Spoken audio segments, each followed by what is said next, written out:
Before the city wakes, you are already standing over a hole in the ground.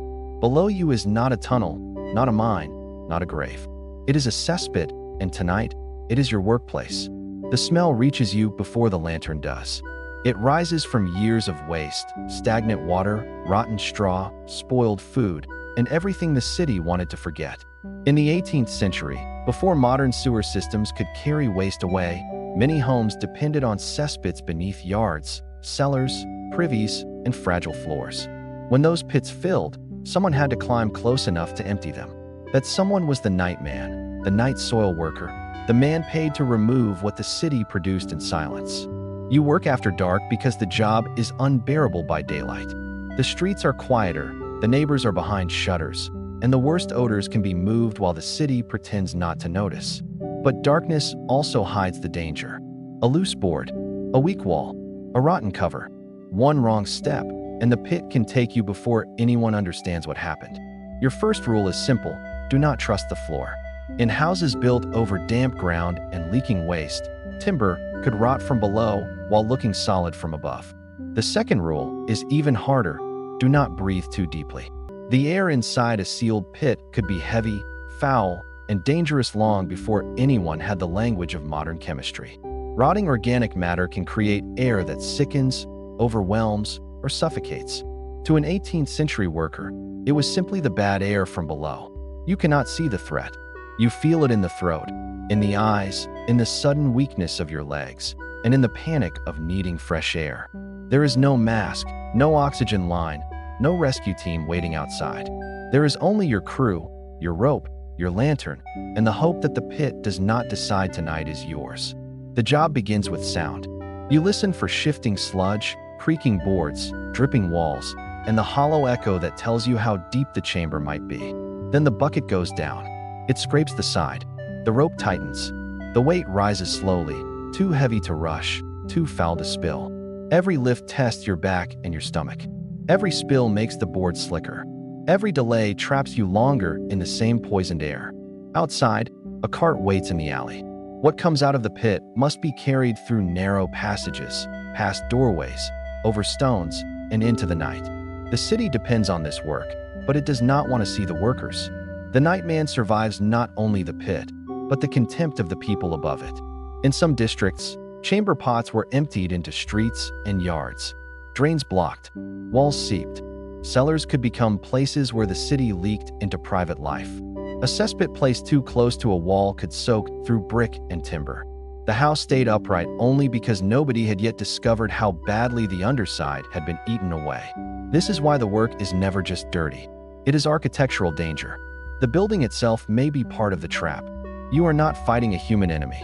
You are fighting gravity, decay, darkness, bad air, exhaustion, and the slow pressure of a city with nowhere clean to put itself. The tools are simple because the century is simple about your survival. A shovel, a rake, a bucket, a rope, a lantern that can fail at the worst moment. If the lantern dims, you stop.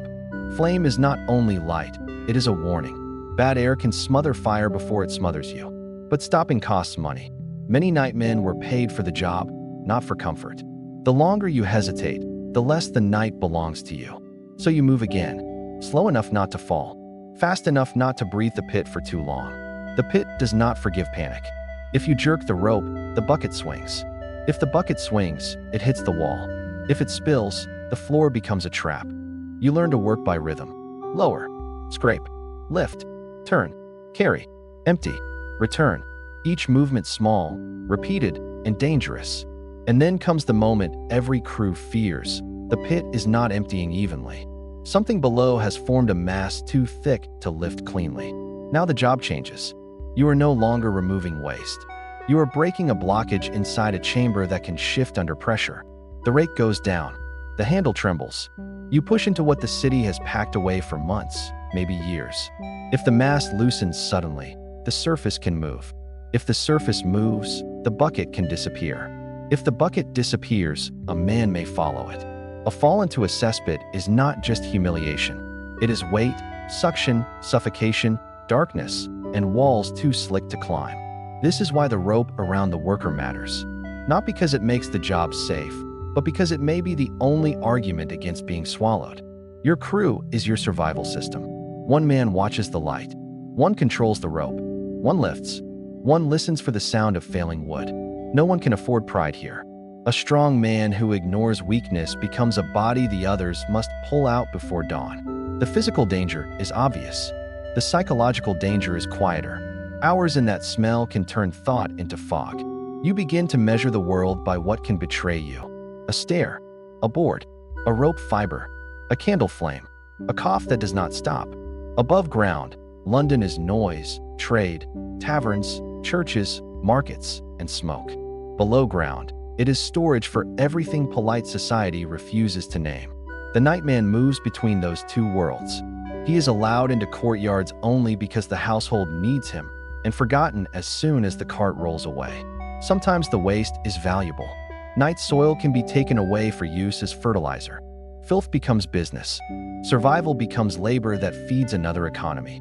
But value does not make the work clean. Money does not open the air. A full bucket still weighs like punishment in the hands.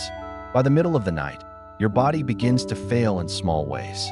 The back tightens, the eyes burn, the stomach turns, the arms shake, and still the pit may not be finished. A wealthy house can hide a deep chamber. A crowded lodging can fill one faster than anyone wants to admit.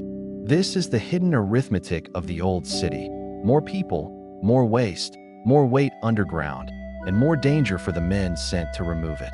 The worst pits are not always the largest.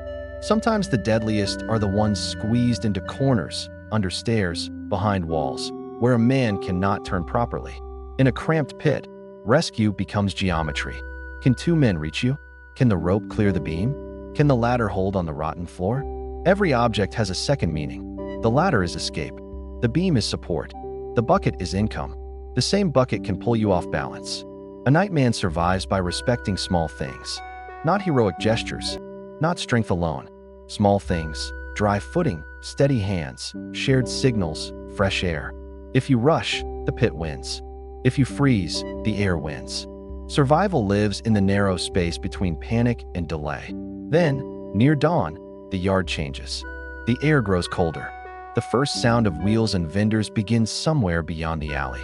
You have to disappear before the day fully sees you. The work was necessary, but necessity does not make society grateful. Behind you, the household has cleaner air for a while. Beneath the boards, the city is already beginning to fill the darkness again. This is what makes the job so brutal. It is never finished. One pit emptied tonight becomes another pit tomorrow, another alley, another house, another breath held too long. Modern comfort hides the distance between the body and its waste. In the 18th century, that distance was carried by men with buckets in the dark. The question is not whether the work was disgusting. It was. The question is whether you could keep your mind clear when the disgust became danger. Could you trust a plank over a pit you cannot see? Could you pull a full bucket without slipping? Could you breathe shallowly when every instinct screams for air? Could you work while knowing that the city above you would sleep better only because you entered the place it feared? The night soil men did not build monuments. They did not command armies. But they stood between crowded cities and the filth those cities could not survive without removing. Their battlefield was underground. Their enemy was decay. Their uniform was mud, cloth, rope marks, and the smell that followed them home. And their survival depended on the simplest possible victory. Finish the pit. Keep the flame alive, keep your footing, and leave before the city remembers your name. So if the cover opens beneath your boots, if the air goes heavy, if the rope cuts into your hands and the dark below starts pulling back, ask yourself one thing. Could you survive this?